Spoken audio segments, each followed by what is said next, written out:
There goes my alarm.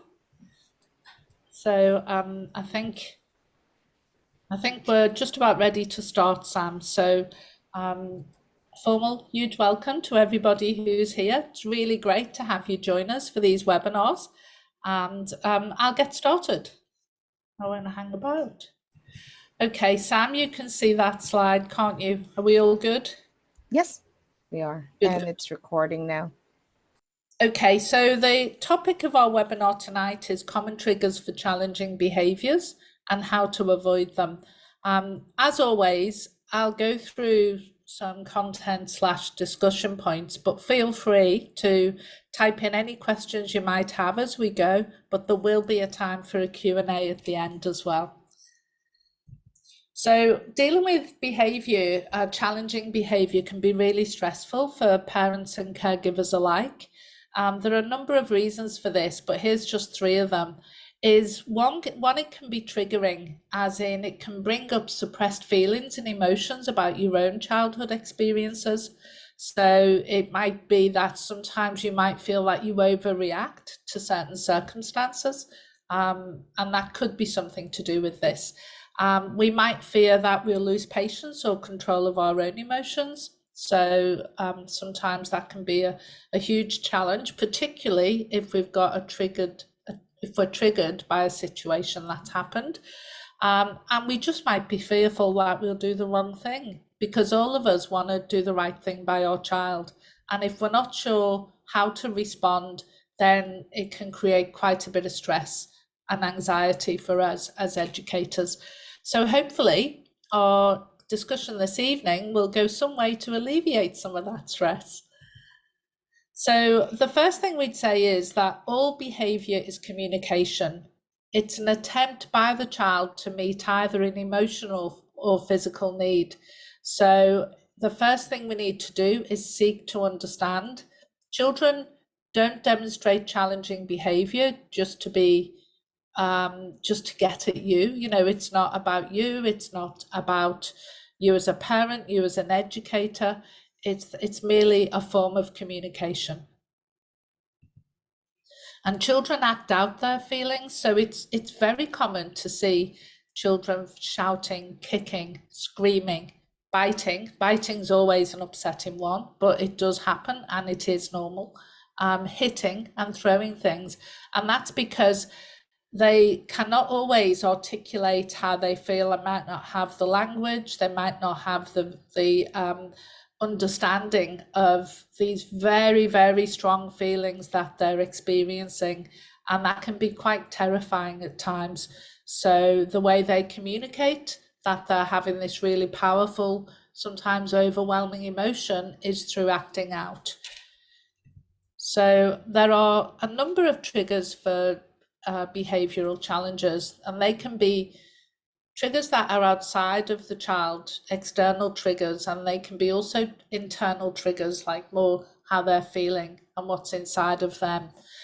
Some external triggers you'll be very familiar with, I'm sure, and they can be things like wanting something they can't have. That can be pretty hard to deal with as a child, or not wanting to do something that you need them to do, or having to be patient, having to wait and take their turn, and sometimes overexcitement that can be, you know, not knowing how to manage that energy or how to calm their nervous system, and they can just do things that are, you know, maybe a little bit impulsive and not thought through.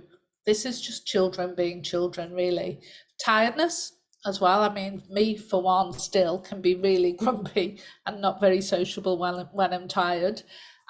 Overstimulated can be a problem too. So too can boredom, or being overwhelmed by something that's happening either for them or around them.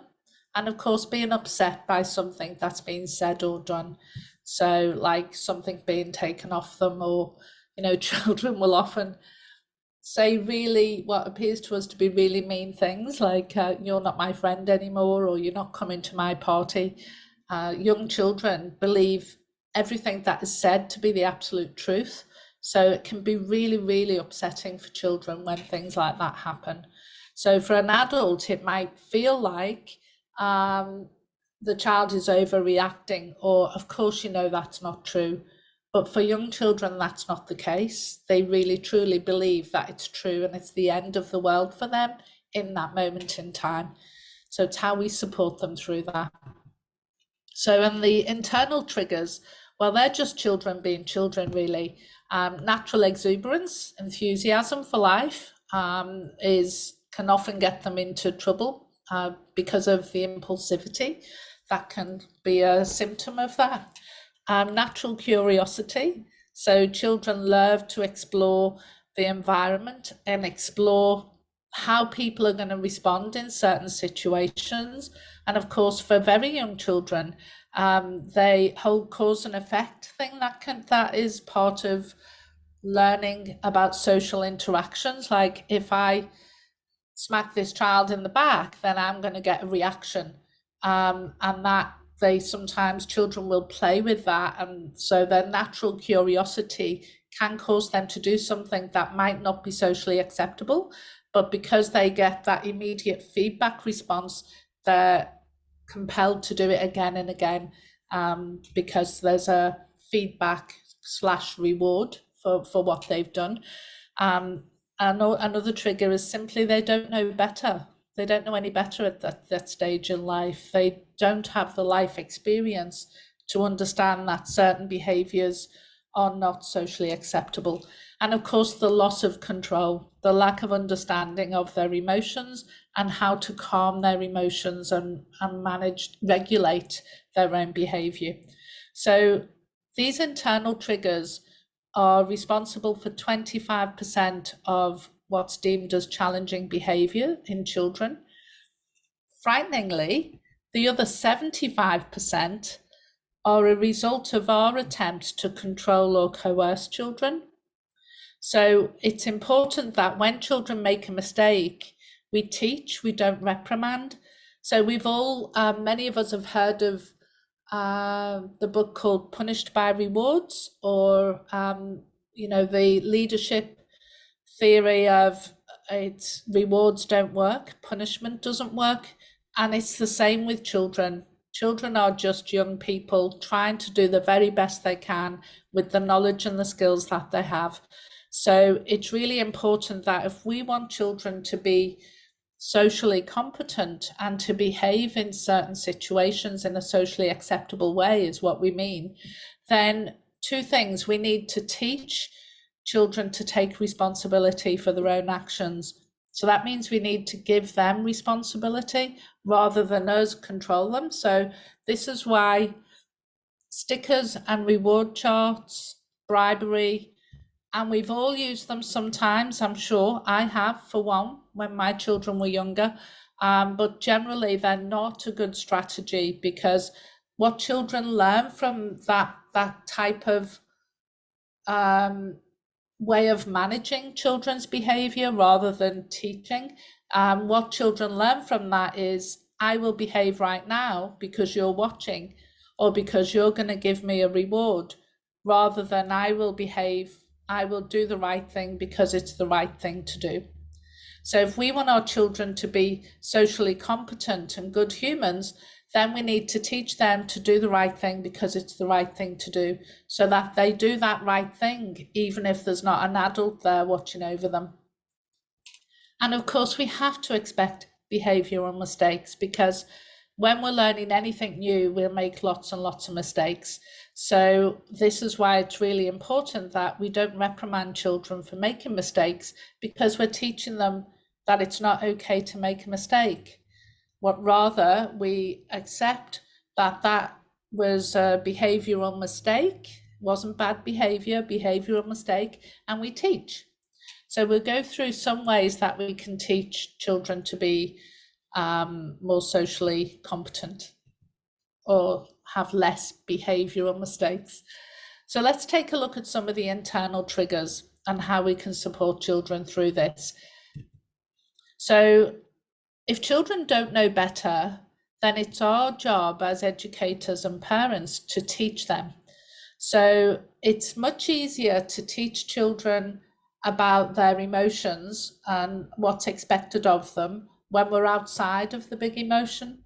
So great way to do this is teach reading books. So telling stories of situations where children have been felt sad or felt excited or felt happy. There's lots of books out there, but books that talk about emotions and how we feel is a great way to teach children about emotions when they're not in an emotional state. If a child is feeling upset because they've been upset by, say, something another child said, often they're not receptive and open to learning about that emotion right in that moment, because the emotion is so powerful and so strong that the child will often be all consumed by that feeling. The time to talk about it is after the situation. Maybe when you're reading a book, you can be reading a book about a child feeling sad because someone was mean to them. And then you might then say, talk about it with your child. Well, remember when this happened to you? How did you feel? Or it might be something that you talk about when you have, your cuddle time at the end of the day or quiet time with your child. You can then revisit and talk about the situation when they're in a very calm, regulated state. Emotion cards are a really good way of doing it, showing children the facial expression and letting them see, link the label of the emotion to the facial expression. It takes some children longer than others to read this. Some children can pick it up really, really quickly and are naturally good at understanding, or seem to be naturally good at understanding other children's emotions, but other children might need a bit more time to understand it. So emotion cards, talking about emotions, reading about emotions, all those things are really great ways to teach children about social competence, or emotions, which is the first step in teaching them social competence. Also, when children are in the midst of a big emotion, it's really important that the very first thing we do is acknowledge how they feel. Because if we don't acknowledge that they're feeling sad, for example, then anything we say after won't really register with them because they're still not feeling heard. So in order to calm their nervous system, we must first acknowledge their feelings. And then they feel a lot safer, and they're then going to start that self-regulation, de-escalation of the feeling is going to start happening then. Then the next thing we should do is name the emotion. So yes, they might not remember in that moment, but any teachable moment is a great opportunity. So we're not going to lecture, we're just going to say, I see that you are feeling sad. So we're giving the emotion a name so they can link it to that feeling. And then when you talk about it later on or at another time, then they can attach a memory to it. Also, in naming the emotion, you're engaging a different part of the brain. You're engaging the thinking brain. So when a child starts to calm down, remember we talked before about when a child's having a really stressful time, then the amygdala, which is the emotional part of the brain, sits in the middle of the brain, and then our higher brain wraps over that. When a child is in fear or extreme emotion, then the higher brain doesn't detach literally, but the higher brain disengages. And children who already operate mostly from the emotional brain are operating from that emotional brain. The amygdala's hijacked the brain, and children are in that state of overwhelm. As we acknowledge the emotion, we start calming the nervous system, then the higher brain starts to re-engage, and then naming the emotion is making a link to the higher brain, which then brings them a little bit more out of that very overwhelming emotional response. It's only when you've got through that process that you can start to problem solve with your child.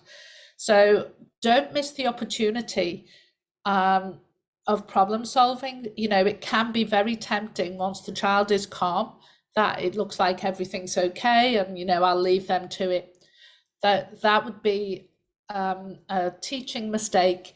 That through this process is the fantastic opportunity to teach your child to solve their own problems.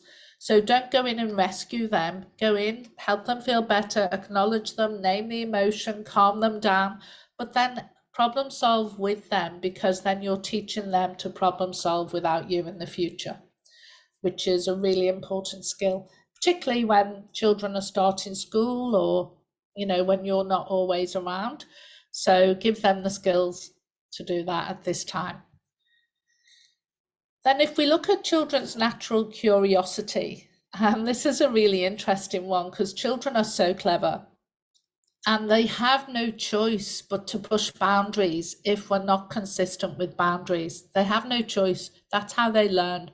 So children cannot always say, well, today, I don't know, say it was a rule in your house that you don't stand on furniture, right? So when you're at home, you're saying this is the rule, we don't stand on furniture. When children make behavioral mistakes and they stand on the furniture, you consistently remind them, feet on the floor.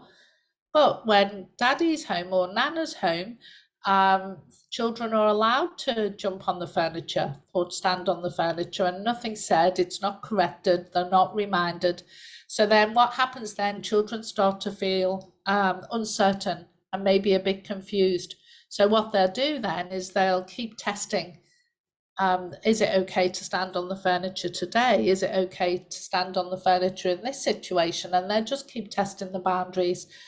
So it's really important for children's sense of safety and security, and for developing their growing understanding of what's socially acceptable or acceptable in our family. It's really important that we're consistent. And part of that, might be having consistent rhythms and rituals. The really important thing about having consistent routines, or rhythms and rituals, I prefer to call them, is that it creates certainty. So it creates an environment that for children is predictable.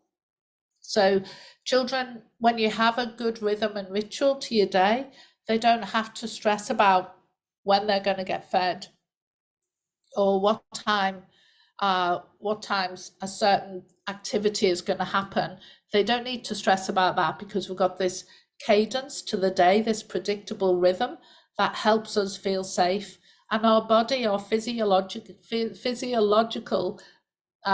body needs that to thrive. So health-wise, we do better when we have rhythms and rituals and predictability.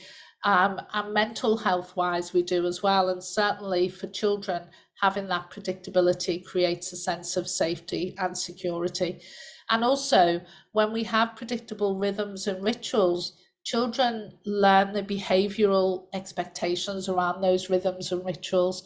So if, for example, thinking about bedtime routines, every bedtime routine involved having a cuddle and a story, and then the next step was cleaning our teeth and choosing a teddy, then children become so used to that it becomes comforting for them, and they will then are less likely to resist cleaning their teeth, because they know after their story, we go and clean our teeth, then we choose a teddy. So they become comfortable with those rituals, and therefore there is less resistance to what's happening and what's expected of them. If this was unpredictable and it was a different thing every day, then of course your child's going to test the boundaries, and they're going to find out, they're naturally going to just try and work out for themselves what's expected in which scenario, with which person, on which day. So you can see how that would really escalate challenging behaviors if that wasn't in place for children. And of course, natural childhood enthusiasm, like children feel emotions really powerfully, and many of them are new to them as they're having very novel experiences, and just new experiences that they've not had before. So they're learning as much about their emotions and what that's telling them, as they are about every other situation that they're in, as they're learning about the environment, they're learning about other people, they're learning about nature, wherever it might be. Children have not only the very powerful emotions, enthusiasm being one of them, but they don't always have the experience and skill set to deal with them. So children are by nature very impulsive, very enthusiastic, and it can be seen by some people in certain situations. It can be seen as bad behavior, challenging behavior, unacceptable behavior. But it's just children being children. So how do we teach them to curb their enthusiasm, or knowing the time and knowing the place? Well, through repetition and through life experience. Of course, they'll learn this, but it's not them being naughty when they get it wrong. It's just natural childhood enthusiasm. So a way to teach self-control and to teach children to self-regulate is first by helping them to basically, what you do is you co-regulate. So to teach a child to regulate their own powerful emotions, then we need to model that we can regulate our own powerful emotions. But very often children need to be with an adult who is really calm. Thoughts are electric and feelings are magnetic, right? So you'll know this yourself, you can pick up on how somebody else is feeling. You can pick up if you walk into a room and maybe somebody's in a bad mood, and you'll very quickly sense that because of the magnetism of the emotion. Equally, you can walk into a room and it's full of happy people, and suddenly your spirits are uplifted and you think, wow, this is a really nice vibe. This is a great place to be. Well, children are doing that all the time as they're learning about emotions and learning about other people. So if a child is having a really negative emotion and then we get angry with them, then it's going to just escalate. If we get stressed when a child's having, that child's going to feel that stress, and it's going to feed that negative cycle. So the best thing we can do is to be aware of how we're feeling, so that if we're in a situation where we are triggered by a child's unacceptable behavior, then be aware of our energy and take a few deep breaths, do some mindful breathing, whatever it takes to get yourself into a good space, and then just be present for the child. So if they're overwhelmed and upset, invite them in for a cuddle and bring them heart to heart. Straight away, you'll find that your child will start to calm. Or if you're an educator or in a childcare centre and you're not comfortable with bringing a child in for a cuddle, then put the palm of your hand onto the child's heart and just watch that. They'll start to, as long as you're calm, that will start to calm their nervous system. And that really, really helps. So is acknowledge how they feel and get them into a calmer state. And then you've recognized how they feel, as this image says. You've demonstrated understanding. That can either be through the spoken word or touch, or both. You're labeling how they feel, and then you're allowing them, or you are expressing what's happening, and that helps to regulate the emotion. Because remember, it's just energy in motion. Our emotions actually are our guidance system for life. Every decision we make in life is an emotional decision. So this is one of the most important things we can teach our children. When they understand what their emotions are telling them, they understand who they are, because their emotions tell them what they like, they tell them what they don't like, they tell them what they feel is right for them or what they feel is wrong for them. They're all messages that are sent through our emotional body. It's the most important thing we can teach. And if the emotional state, I've just talked about this. So emotional states are contagious. So there is a saying that was coined by Dr. Daniel Siegel, and that is stay calm to bring calm. So it's okay if your child is having a really powerful emotion. It's normal. They're learning about how to handle these. So us getting emotional with them is not going to help at all. The best way we can help our children is to stay calm and to acknowledge how they feel and support them. So we're at the point that we asking if anybody has any questions. I think I've done pretty well on timing tonight, Sam, because we've got question time. Does anybody have, let me see, is there any questions in chat? No. Not yet. Feel free if you do have any questions to speak up or put them in chat or the Q&A. Or anyone want to share some experiences where they've helped a child to regulate or learn about their emotions?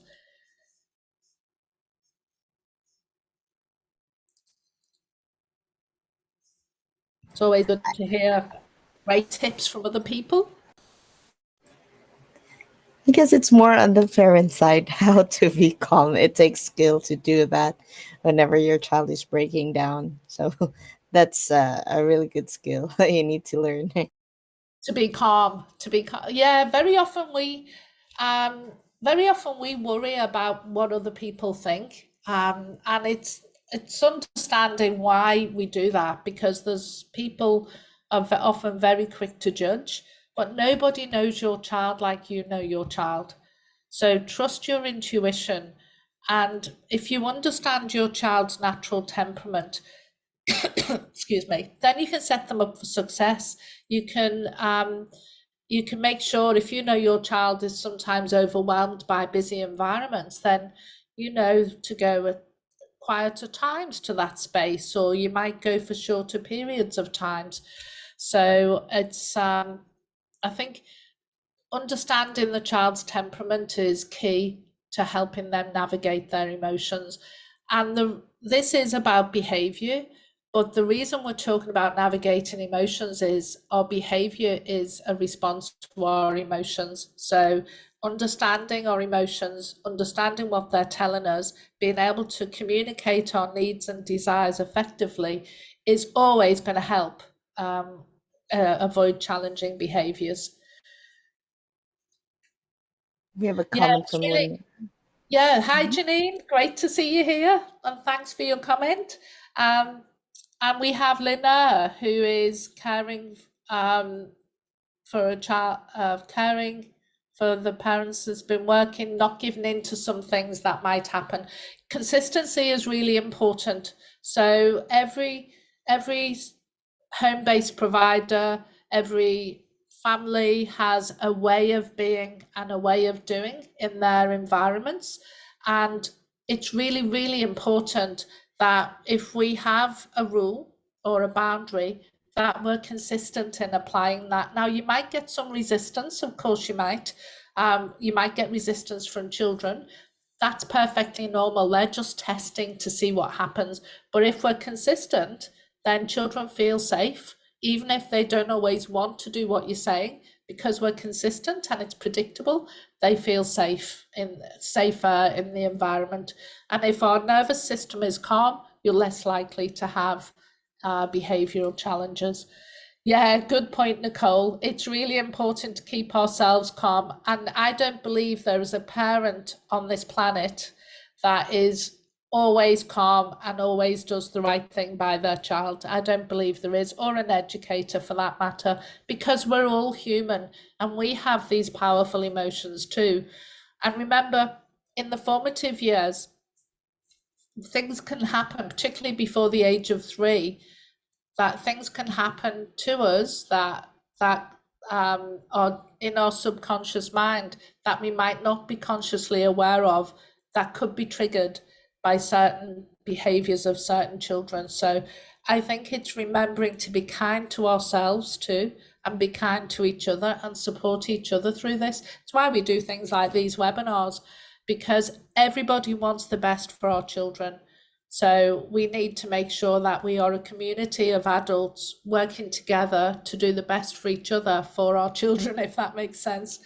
So everybody will make mistakes as parents and educators, but it's having the awareness around what happened and doing better next time. That's the important thing. And children are so resilient. They're, children are just amazing. We can, if you make a parenting mistake or a mistake as an educator, that, I saw that you were upset and I misunderstood what was going on, for example, talk to them about it, be open and honest and say, hey, I thought you'd just gone and taken that toy off that child, so I got upset by that.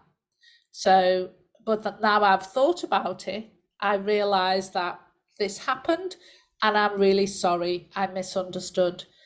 What a great teachable moment that is, because you're teaching your child then to be able to work with others, to be able to articulate how they feel, but also you're modeling that it's okay to make mistakes. So remember, we want our children to be able to have really happy, fulfilling relationships as adults. So it starts with the work we do. In fact, it's almost all the work that we do in the early years that will dictate whether they will have successful relationships later on. And it is, yeah, it is, as you say, Linda, that it is important to work together to be on the same page. And rules will be different from one setting to another, and children can adapt to that as well. That's okay. They can adapt, providing in that setting there's consistency. Sorry, Sam, what were you saying? I guess one of the pressures for me that I've experienced as a parent is that my child mirrors how I respond to how I react, how I discipline. So that's I know. scary. How annoying is that? I'm How sorry. annoying is that as well? It's so annoying when that happens. It happens Hmm. all the time. I think every Basically, it's parent, like yeah. arguing with your little, with a little version of yourself. And guess who's going to win? And it won't be you either. Because that's one of those examples. The likelihood is you'd be triggered by that because nobody wants to see that mirrored back to them. But that's the beauty of it as well, because when you feel that emotion yourself, there's a fantastic opportunity for reflection. Yeah, it's so funny though when that does happen. Cool. Thanks for the questions, everybody. So you will have received a resource which is around naming the emotions, labeling emotions. So it's a facial expression with the emotion written in both English and Tereo.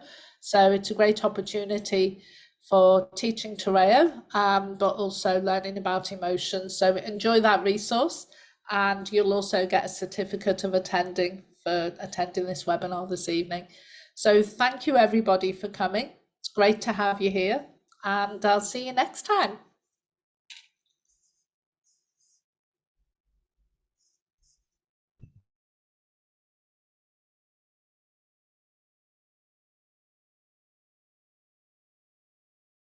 Oh, Angie, we have one more question from I've seen it. Suzanne.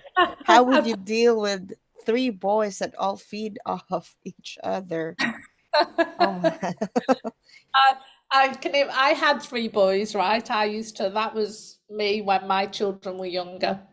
So you can use that. I think a good strategy is to, depending on their temperament, on their natural personality, but it really helps to use, I'm assuming they're different in age. I don't know, or are they all around the same age? Rhythms and rituals are really important. Boundaries are really important. But for boys in particular, lots of physical activity. So even if you can't always get outside, having them engaged in being able to move their bodies a lot. And, even if it's making dens over the couch, or, just going into the backyard with a ball for a while, that's really, really important because of 3 and 4 years. Yeah, that's really important because that energy has to go somewhere. And if they, the kind of cabin fever thing can happen if they're too restricted. So I would definitely make sure that they have blocks of time where they can have lots of physical activity. Tapping into what they enjoy the most is the most important thing as well, understanding their temperament. And maybe if you see one is more a natural leader, giving them more responsibility, and supporting the other child. So, becoming the teacher learner, because they'll often learn more from other children than from what you're saying or doing. So giving them the opportunities to demonstrate their leadership skills as well can really help. Giving them responsibilities is really a good way of doing it too. Without knowing every specific situation, I can't answer that one very precisely, but there are definitely some strategies I'd be looking at. And boys, again, not sweating the small stuff. So boys can be a lot more physical than girls, and they can lash out a lot more. If there's a bit of physical play happening between boys and they're not bothered and they don't see it as a problem, then maybe it's not a problem. For example, like I used to get upset when mine were little and they'd be quite physical, pushing each other around, pushing, I don't know, what to me seemed like unacceptable behavior because it was quite physical. They were actually loving it, being a bit of rough and tumble. They were really enjoying that. Yes, sometimes it can get a little bit out of hand, but that's the time when it all stops. Finding a time and a place when when you can support them through that, and allowing them to do it is really, really important, because you're not going to stop it. If they want to have, a bit of rough play, then if you try and stop that, they'll channel it some other way. So sometimes it's not a bad thing, but knowing the children, knowing when it's going to get out of control is the key to managing that as well. But playing outside is definitely the way to do it. And then you can you'll see that their behavior is a lot better when you're in the house. I've Hi, made some Angie. assumptions there though about what you mean, Suzanne. So sorry if I've not got it quite right. Yeah. Oh, hi, Angie. I have a question. It's a scenario based, like in real life situation. So one, my sister is here actually, and Oh, hi. she's having a hard time keeping her like uh, she's having a hard time with her child's bedtime routine. Um, the child basically stays up late, and sometimes they would drive around, like they would go outside at night, just so the child could sleep. And sometimes when both the parents are asleep, the child still is up, and his energy is just so high, and it's hard to make him calm down and sleep at night. And what's he like in the day? Is he high energy in the day as well? Is that Yes, all? he is. It could be worth seeing your doctor or a professional and getting him assessed. But rhythms and rituals are really important, particularly for children who are struggling to regulate their body rhythms. So I think that's often the first thing they'd look at if you did take him to be assessed. My eldest son was always really, really lively and was always asleep later than his brothers, and that was just the way he was. And it wasn't too disruptive. It wasn't such a huge problem. It was tiring, but it wasn't a huge problem for him. So yeah, I'm not an expert on sleep at all. So I would say if you tried rhythms and rituals, you tried the whole calming bedtime routine, that a couple of hours before bedtime, slowing the tempo, then and having time on the couch, reading a book, maybe having a bath, getting into cozy pajamas, not eating too late, not having any electronic stimulants, no TV, nothing like that, because that's been proven to the light from technology has been proven to activate things in the brain that keep us awake longer. So away from technology, lots of calming experiences before bed, and having a set bedtime. I would certainly be starting that now. How old is he again? Sorry. He's turning 2 Yeah. this. Yeah, I would say sometimes as well, I don't know, some children will drop their daytime nap before the age of 3. Most will have a nap up to 3. And very often parents can stress and think, oh, well, if I let him have a nap, he's going to be awake too late and then he's not going to sleep tonight. But sometimes children can be overtired and overstimulated, so then they can't switch off. So if he does have a daytime nap, allow him to have that nap. It's really important, and you'll find that he'll probably sleep even better in the nighttime after having the nap than not having it. But I would definitely be looking at the bedtime routine and looking at the rhythms of the day and try and make them as predictable and consistent as possible, not have technology at all, and see in the evenings, that is, and see how he goes. I think you might find it'll help a lot. Thank you, Angie. You're welcome. Okay, folks. Well, it's been really great having you here. Oh, Oh, what? oh, What? that's an interesting one, isn't it? What Yeah. strategy used when a child's using the wrong words, such as the F word and shut up, and spitting at teachers, pulling, okay, snatching, doing wrong choices, snatching, parents do not collaborate. That's difficult. And yeah, that's really difficult. I think with children swearing, first of all, children often remember swear words because they're often said with such emotion that children pick that word out of all the other words they hear and choose to repeat that. So what we normally do is ignore it, completely ignore it, and calmly replace the word with a more acceptable word. So try not to react to the swearing in any way. Hitting, pulling, spitting, and making the wrong choices. How old is the child?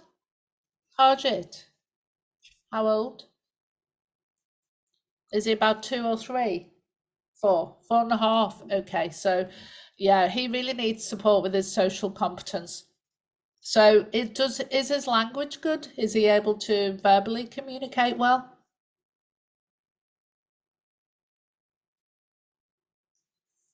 Not much. Okay, so that's the first problem. So, and often you'll see this kind of behavior when children don't have the vocabulary to express themselves really well, because what happens is they have these, they want to express, they have something to express, they can't verbalize, so of course they're going to act out, and that's what you're seeing here. If you don't know whether you're based in New Zealand, but if you are, I'd be looking at getting some behavioural support. So if you're with a home-based provider, they can help you with that. If you're in a childcare centre, then speak to the centre manager. Or if, in whatever context, you can get support with the behaviour.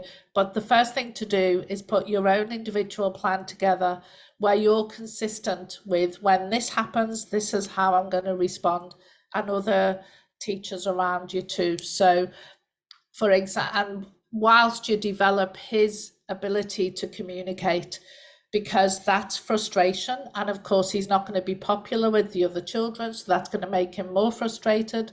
And he's in a situation where it's very hard for him to have successful social relationships, and he's acting that out in the behavior. So hitting, then teach all the other children how to respond when he hits.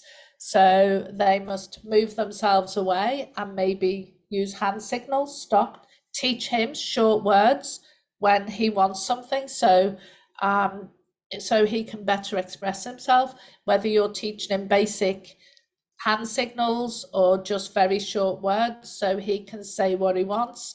And it's just a case of being consistently calm and teaching them the alternative behavior, but in very short, simple, easy ways that he can understand.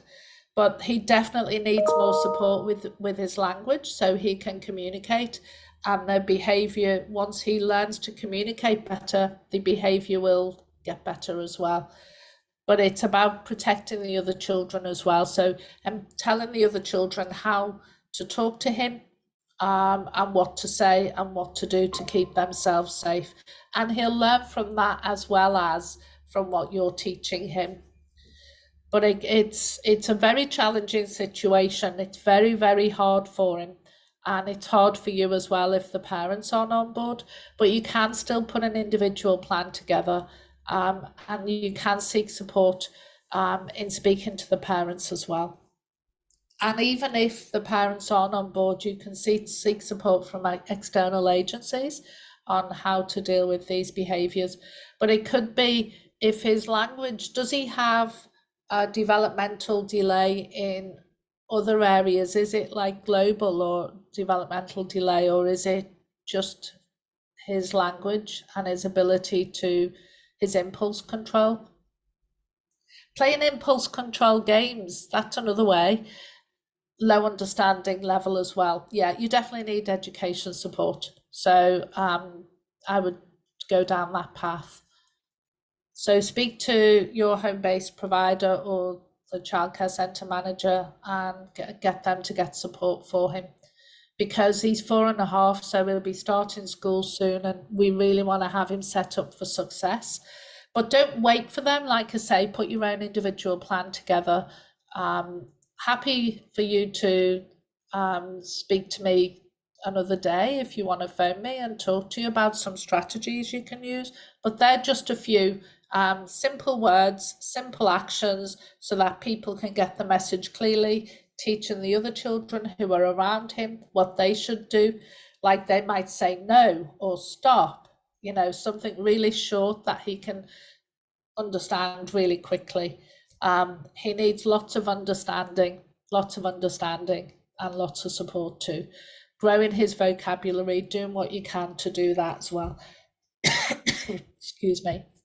Spitting, it's just reminding him that we don't spit around here. Sadly, it's likely that he's seeing this behavior himself.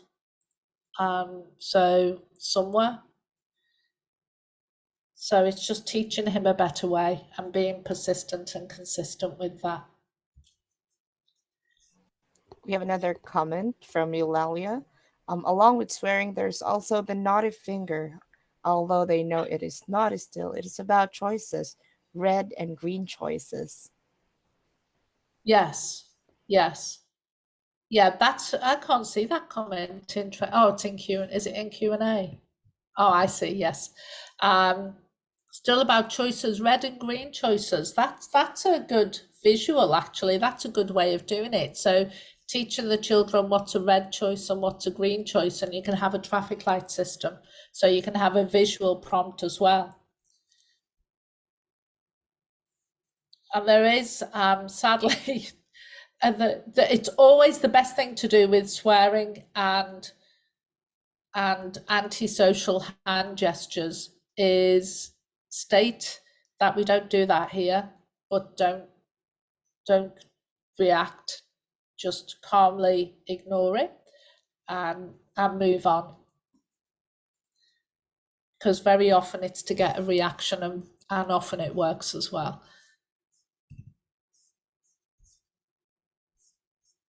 and it's difficult because sometimes other parents will get upset because their children are starting to say these words and take them home. But all you can do is reassure them that you are working on it, that you've got an individual plan in place with the child they're picking it up from, but not discussing, obviously, any detail of that.